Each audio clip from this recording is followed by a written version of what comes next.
During Hurricane Irma, I was out of electricity, so I was like, "What am I gonna do with myself?" And I ended up going on Instagram, and I saw an ad for this game. So I figured, why not try it and see what it's like? And I'm actually really impressed with this game. And the main thing that really impressed me is the graphics. The graphics are out of this world in this game. It's pretty much going to be the first thing that's going to take your attention when you're coming into this because it looks like next gen stuff on this game. Pretty much, it looks like PlayStation 4 graphics on a Android device, which is absolutely insane. I have never seen anything like this before. So it's just amazing that this developer was able to do this on Android, and it actually runs pretty smooth. I don't really have too many issues with the frame rate or anything. There is some drops here and there. Well, it seemed like it's going lower than like 15 FPS, but that's expected from an Android game. I mean, come on, like you're playing this on your cell phone. So the fact that it actually has these kind of graphics is insane. Okay, the main thing that really bothered me the most in the beginning of the game that you're first going to see is the tutorials. This thing, it really holds your hand. It makes you click on every little piece of thing. They say click here, go to this. This is how you build your little house. Click here, go there. This is the most tedious thing on the planet. I wish that these mobile games would never do this because they have to know that we are gamers and we know what the hell we're doing. And it should be self explanatory. If I want to build a little house, let me build it on my own. Why are you forcing me to do this? This is like one of the stupidest things I've ever seen in gaming. I wish that these mobile guys would never do this. But it seems like this is just how it is. That's why I don't really like playing mobile games that much because they always feel like really grindy and they feel like it's more resource heavy where you have to kind of just play a certain amount of time and then you're stuck and you can't play no more. And that's one thing that this game really suffers from. But as far as the gameplay goes, it's really satisfying, and it also makes you feel like you're really in this war. So it's pretty awesome. I really like the gameplay. When we're talking about the gameplay, it is a strategy game, so it's all about trying to command your guys to go and attack certain types of groups. So it's basically like trying to like the old school Warcraft type deal where you're commanding your dudes to do their thing.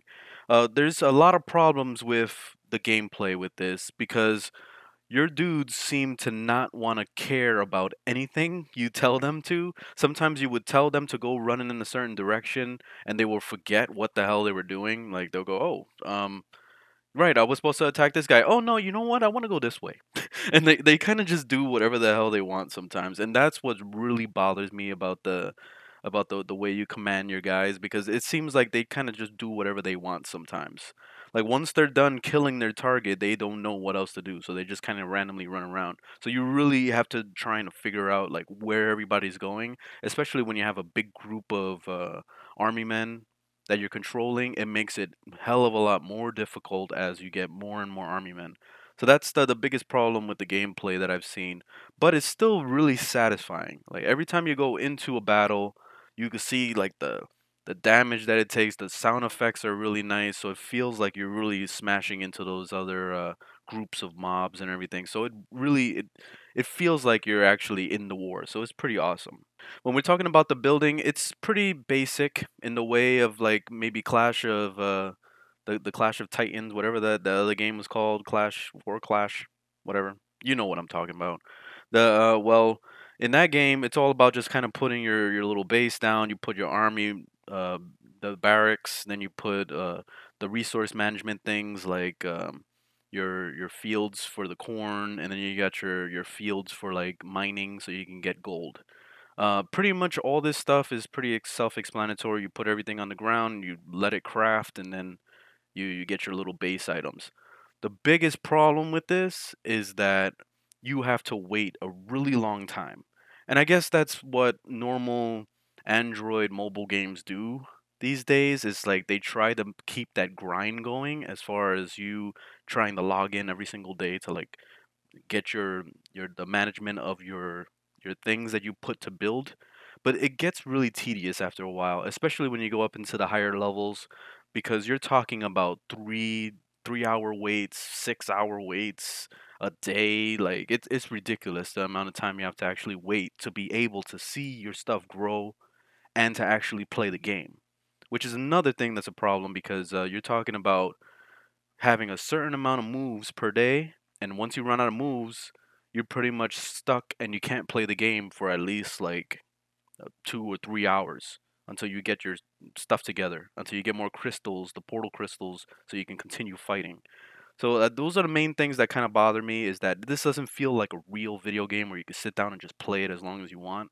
This is very like resource heavy, where you have to really manage your stuff and just kind of strategically pick who you want to battle and stuff like that on the especially the PvP side of the game, which is going around to these guilds and kind of picking who you want to pick on, pretty much. And pretty much that's all about you being a high B and killing low Bs. That's pretty much what it is. Like most of the fights that I've seen, if you're trying to fight somebody that's your level range, they could kind of go either or. Sometimes they will have higher level army guys than you do, so they can easily squash your ass out really fast. So it kind of makes the battles really uneven sometimes, depending on what kind of resources they have and how much time they invested into the game. Other than that, I mean, I have to say that I really enjoy this game, and I'm gonna definitely keep playing and see where this goes in the future. I give Dawn of Titans a C plus. All right. Thanks for watching, guys. Leave a thumbs up if you liked it, thumbs down if you didn't, and I'll see you on the next one. Later, guys.